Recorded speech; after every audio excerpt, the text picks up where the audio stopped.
ప్రభు పేరట మీ అందరికీ శుభాభివందనములు. ఈరోజు దేవుని వాగ్దానము. యెహోవా నిన్ను నిత్యము నడిపించును. యెషయా గ్రంథము 58వ అధ్యాయము 11వ వచనము.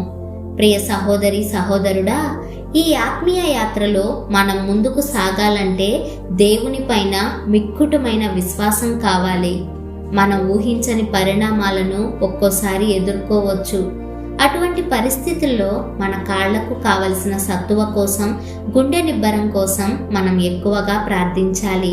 మన గమ్యం ఏమిటో మనకు తెలియనంత మాత్రాన ఏం పర్వాలేదు. మన చెయ్యి దేవుని చేతిలో పెడితే చాలు, దేవుడే మనకు కావలసిన నెమ్మదినిస్తారు. మనం వెళుతున్న దారి ఎంత కష్టంగా ఉన్నా సరే భయపడాల్సిన అవసరం లేదు. ధైర్యంగా ముందుకు సాగిపోవాలి. ఎందుకంటే మన నడక ఒంటరి నడక కాదు. యెహోవాయే నిత్యము మనలను నడిపిస్తానని వాగ్దానం చేశారు.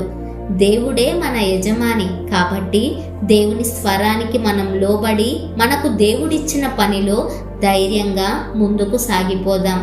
అననుకూల పరిస్థితుల్లో కూడా ముందుకు సాగగలిగిన విశ్వాసం కొరకు దేవునికి ప్రార్థిద్దాం.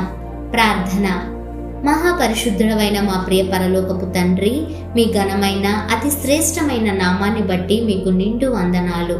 నిజమే, మేము వెళుతున్న దారి ఎంత ఇరుకుగా ఉన్నా, ఆ మార్గం అంతా ముళ్ళ వంటి శ్రమలు ఎన్ని ఎదురైనా సరే మాతో నువ్వు నడుస్తావని, మమ్మల్ని ప్రతిరోజు నడిపిస్తావని ఇచ్చిన వాగ్దానాన్ని నమ్మి ఈరోజు ప్రార్థిస్తున్న ప్రతి ఒక్కరికి జవాబును దయచేసి తోడుండి నడిపించుమని యేసు నామమున ప్రార్థిస్తున్నాము తండ్రి.